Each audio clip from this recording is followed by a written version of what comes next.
Hello everyone, आज हम Gupta and post Gupta period से रिलेटेड इम्पोर्टेंट एमसीक्यू को डिस्कस करने वाले हैं। ये हमारे इस टॉपिक का पार्ट 1 है।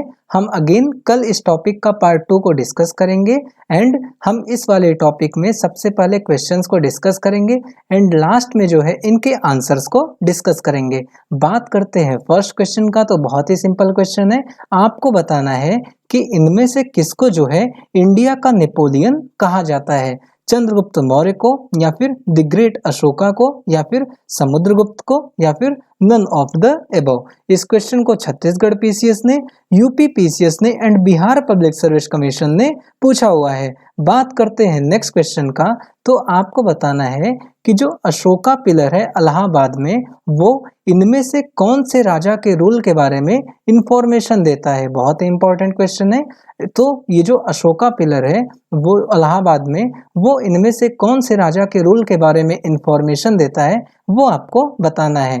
चंद्रगुप्त मौर्य के रूल के बारे में इंफॉर्मेशन देता है, या फिर चंद्रगुप्त फर्स्ट के रूल के बारे में इंफॉर्मेशन देता है, या फिर चंद्रगुप्त सेकंड के रूल के बारे में इंफॉर्मेशन देता है, या फिर समुद्रगुप्त के बारे में ये अशोक पिलर इंफॉर्मेशन देता है। इस क्वेश्चन को यूपी पीसीएस ने एंड यूपीएससी ने पूछा हुआ है। बात करते हैं नेक्स्ट क्वेश्चन का, तो आपको ये चीज तो पता होगा कि गिल्ड का मतलब होता है कि जो मर्चेंट्स के एसोसिएशन होते हैं जो कि जगह जगह जाके अपने सामान को बेचते थे, है ना। तो गिल्ड का मतलब आपको पता चल गया। तो इनमें से कौन सा इंस्क्रिप्शन जो है वो इंफॉर्मेशन देता है about the silk weavers guild. Okay, बहुत ही सिंपल क्वेश्चन है। आई होप कि आपको इसका आंसर पता होगा।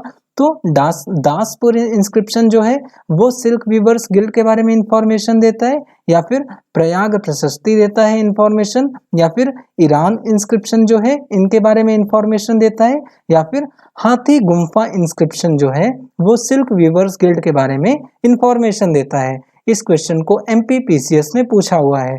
बात करते हैं नेक्स्ट क्वेश्चन का, तो आपको बताना है कि इनमें से कौन सा पोर्ट जो है वो नॉर्थ इंडियन ट्रेड को हैंडल करता था during the Gupta period. Tamralipti port, या फिर भदोच पोर्ट, या फिर कल्याण पोर्ट, या फिर कैम्बे पोर्ट। बहुत इंपॉर्टेंट क्वेश्चन है। इस क्वेश्चन को यूपीएससी ने पूछा हुआ है। बात करते हैं हमारे लास्ट क्वेश्चन का, तो अगेन जो गिल्ड्स होते हैं उनको क्या बोला जाता है, श्रेणी भी बोला जाता है। तो इनके रेफरेंस में इनमें से कौन सा स्टेटमेंट करेक्ट है वो आपको बताना है। मैं अगेन रिपीट कर रहा हूं कि जो गिल्ड्स हैं उनके रेस्पेक्ट में इनमें से कौन सा स्टेटमेंट करेक्ट है वो आपको बताना है। फर्स्ट स्टेटमेंट क्या बोल रहा है कि हर एक गिल्ड जो था वो रजिस्टर था with the central authority of the state, and जो राजा था वो क्या था, chief administrative authority between the them. Okay, तो फिर ये स्टेटमेंट क्या बोल रहे हैं कि हर एक गिल्ड जो है वो स्टेट के सेंट्रल अथॉरिटी के साथ रजिस्टर था, एंड जो राजा थे वो चीफ एडमिनिस्ट्रेटिव अथॉरिटी थे उनमें से। ओके, एंड सेकंड स्टेटमेंट क्या बोल रहा है कि जो गिल्ड का वेज था, गिल्ड के मेंबर्स का जो रूल्स ऑफ वर्क थे, जो प्राइसेस थे प्रोडक्ट के, वो फिक्स किए जाते थे बाय द गिल्ड, है ना। एंड थर्ड स्टेटमेंट क्या बोल रहा है कि जो गिल्ड के पास जो है उनका जुडिशियल पावर था ओवर इट्स मेंबर्स। तो इनमें से कौन सा स्टेटमेंट करेक्ट है वो आपको बताना है।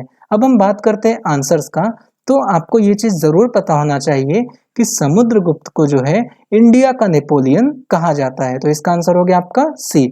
बात करते हैं इस वाले क्वेश्चन का, तो देखिए जो अशोका पिलर है ना इलाहाबाद में, वो समुद्रगुप्त के बारे में इंफॉर्मेशन देता है। ओके, तो इसका आंसर हो गया आपका डी। एंड बात करते हैं इस वाले क्वेश्चन का, तो जो दासपुर इंस्क्रिप्शन है वो इंफॉर्मेशन देता है about the silk weavers guild. तो फिर इन दोनों चीज को देख के आपको ये चीज जरूर समझ में आ जाना चाहिए कि अगर कोई इंस्क्रिप्शन दिया गया है, जब भी आप पढ़ रहे हो एंशिएंट हिस्ट्री को, कोई इंस्क्रिप्शन दिया गया है तो आपको जो है उसके बारे में इंफॉर्मेशन होना बहुत जरूरी है। अब हम बात करते हैं इस वाले क्वेश्चन का, तो देखिए जो आपका साउथ ईस्टर्न ट्रेड था ना गुप्ता पीरियड के दौरान, जो साउथ ईस्टर्न ट्रेड था जो कि जावा के साथ होता था, चाइना के साथ होता था, जो सुमात्रा के साथ होता था, तो ये कहाँ से होता था, ये आपका वेस्ट बंगाल में होता था। और उस पोर्ट का क्या नाम था, उस पोर्ट का नाम था आपका तमरालिपट्टी। ओके, तो फिर जो पोर्ट था जो कि नॉर्थ इंडियन ट्रेड को हैंडल करता था ड्यूरिंग द गुप्ता पीरियड, वो था आपका तमरालपेटी। ये कहाँ पे था? ये था आपका वेस्ट बंगाल में। ओके, तो इसका आंसर हो गया आपका ए। अब हम बात करते हैं इस वाले क्वेश्चन का, तो देखिए इसका आंसर होगा आपका 2 and 3। जो गिल्ड था उनके पास खुद का जुडिशियल पावर था ओवर इट्स मेंबर्स, एंड ये वाला स्टेटमेंट भी बिल्कुल करेक्ट है कि जो गिल्ड थे वो अपने प्रोडक्ट के प्राइस को फिक्स करते थे, उनका खुद का रूल्स ऑफ वर्क था, और तो और वो वेजेस भी फिक्स करते थे। ओके, तो ये वाला भी स्टेटमेंट बिल्कुल करेक्ट है, लेकिन राजा का यहाँ पे कोई लेना देना नहीं था, इसलिए ये वाला स्टेटमेंट बिल्कुल गलत है। तो इसका आंसर हो गया आपका 3। ओके, तो बस दोस्तों इस वीडियो में इतना ही। अगर वीडियो अच्छी लगे तो वीडियो को लाइक करिए, चैनल को सब्सक्राइब करिए। Thank you so much.